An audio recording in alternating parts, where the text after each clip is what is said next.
अपने जहन को इत्मीनान दें, सुकून दें। मेरे नबी करीम अलैहिस्सलातु सलाम की पूरी हयात मुबारका में आपको शिकवा नहीं मिलेगा कहीं भी। हुजूर यतीम पैदा हुए, कितनी दफा आपको किताबों में मिलता है कि हुजूर रोए हों कि मेरा बाप होता तो ऐसे होता, मेरी अम्मा होती तो ऐसे होती। हम रोज नहीं रोते। नबी करीम सल्लल्लाहु ताला अलैहि वसल्लम ने अपनी जिंदगी सारी आजमाइशों में गुजारी। कहीं आपको महसूस होता है कि नबी करीम सल्लल्लाहु अलैहि वसल्लम किसी के पास बैठे और फरमाया आओ मैं तुम्हें अपने दुख सुनाऊं? हमें तो मसला बन गया है, हम लोगों ने अपने आप को गैर मुतमईन बना लिया है। हम उन सारी चीजों की डिमांड करते हैं जो हमारे मालिक ने मुनासिब नहीं समझी हमें देनी।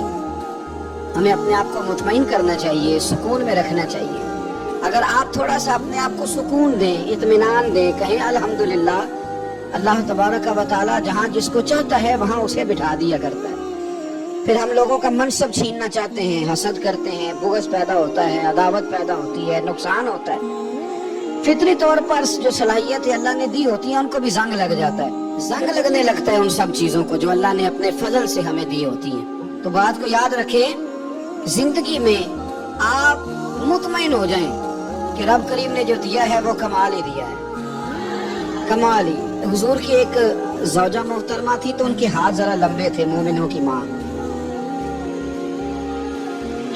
बाज खवातीन ने उनसे कहा कि लंबे हाथों वाली, हम बना लेते हैं ना ये भी बात कि उसका नाक मोटा है तो इसकी आंखें छोटी हैं, तो उसके कान बड़े हैं, तो इसके हाथ कैसे हैं। तो कहा लंबे हाथों वाली, तो वो परेशान हो गई। नबी करीम अलैहिस्सलाम तशरीफ लाए, क्या हुआ? अर्ज़ की या रसूलल्लाह मुझे लंबे हाथों वाली कहते हैं। तो हुजूर फरमाने लगे ये परेशान होने वाली बात है कि खुश होने वाली बात? या रसूलल्लाह क्या मतलब? फरमाया तो कह कि रब ने लंबे हाथ इसलिए दिए हैं ताकि मैं सखावत ज्यादा कर सकूं, मैं सखावत ज्यादा। ये जो मेरा चेहरा है ना, ये जो आपका चेहरा है, ये आपकी चाहत है कि अल्लाह की? फी अय्यि सूरतिन मा शाअ रक्कबक। अल्लाह फरमाते जैसे मैंने चाहा है वैसे तुझे बनाया है। तो अगर मेरा मोटा नाक, मेरी छोटी आंखें, मेरी बड़ी आंखें, मेरे चिपटे कान, ये मेरे तो नहीं, ये तो मेरे रब की चाहत है। मुझे अपने मोटे होंठों से नफरत करनी चाहिए कि अल्लाह की चाहत से प्यार करना चाहिए? मुझे अपने काले रंग पर परेशान रहना चाहिए कि रब की चाहत पर मुझे प्यार आना चाहिए? अल्लाह की चाहत पर प्यार कर, ये चाहत है अल्लाह की, ये चाहत है। तो अल्लाह की चाहत से मोहब्बत कर। तू परेशान हो रहा है, फलाने का रंग हो रहा है तो मेरा काला है, फलाने का मकान बड़ा है तो मेरा छोटा है, फला बड़ी गाड़ी में कैसे बैठ गया? भाई अल्लाह ने चाहा था बैठ गया। अल्लाह ने मेरे लिए साइकिल पसंद की है, मुझे अल्हम्दुलिल्लाह कह के साइकिल पे बैठना चाहिए। उसने पसंद की है, उसकी रिजा है कि मैं यहाँ रहूं। तो एक बात तो ये हमेशा याद रखें कि आप अपने आप को मुतमईन करें, जिंदगी में सुकून दें। नफ्सियाती तौर पर हम बड़े डिस्टर्ब इसलिए हैं कि हम बेसुकून रहते हैं जानबूझ के, वजह ही कोई नहीं। लेकिन जब तक जिंदगी है अल्लाह ने जिंदा रखना है, और जब वक्त आ जाना है तो फिर कोई हमें बचा सकता। तो टेंशन किस बात की, डिप्रेशन किस बात का? एक बात। दूसरी बात ये कि दूसरों की नफ्सियात का भी थोड़ा थोड़ा ख्याल करें। हम पता क्या चाहते हैं, सारे मेरे मुताबिक चलें, फिर नफ्सियाती मसाइल पैदा होते हैं। मेरे साथ अगर 100 बंदा प्यार करता है तो उनके मुतालबे अलग अलग हैं।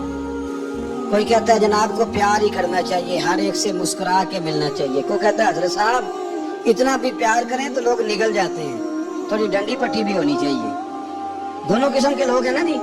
एक वो शख्स है जो कहता है इतना बड़ा मजमा है तो 2 सिक्योरिटी गार्ड भी होने चाहिए। तीसरा कहता है जी अजीब अजीब लगता है, गार्ड रखे हों किसी बंदे ने, किसी बड़े आदमी। तो ये हर बंदे का मुतालबा। अब आपने क्या करना है? आपने लोगों की मिजाज की रियायत करनी है। जहां तक आप प्यार कर सके आपने करना है, जहां तक मोहब्बत कर सके आपने मोहब्बत। नबी पाक ना बच्चों के मिजाज का ख्याल करते, छोटे बच्चों। हुजूर पास से गुजरते तो फरमाते अस्सलामु अलैकुम। एक बच्चे ने ना हुजूर के कपड़ों पर पेशाब कर दिया था, उसकी माँ परेशान हो गई, बुखारी है।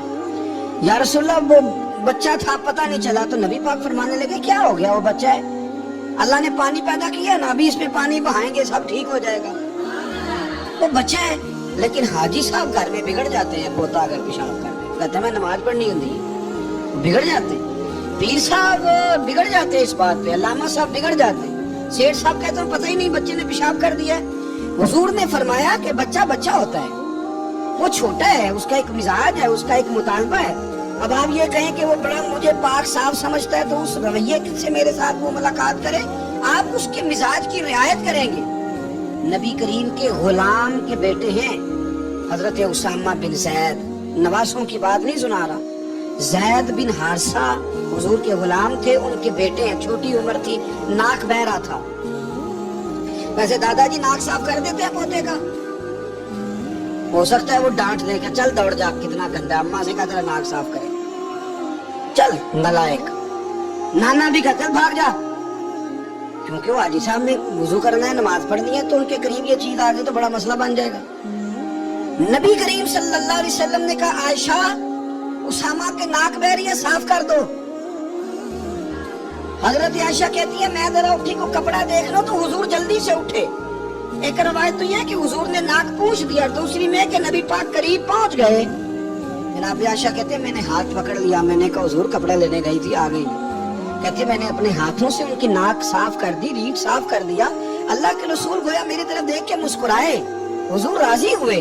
بچے تو بچے ہوتے ہیں، بچے تو بچے ہوتے ہیں. اب آپ کو بچہ حاجی صاحب مانے، پہلے نمازی صاحب مانے، آپ کو پہلے بچہ جو ہے وہ بڑا سیاںا مانے، سمجھدار مانے، عقل مند مانے، پیر صاحب مانے. چھوٹا بچہ تو نہیں مان سکتا. آپ اس کی نفسیات کے مطابق اس کے ساتھ چلیں. آپ رویہ وہ رکھیں کہ وہ بچہ ہے، وہ چھوٹا ہے. حضور بچوں کے پاس سے گزرتے تھے تو انہیں سلام کہتے. آپ بھی کہتے ہیں، آج سے کہیں گے.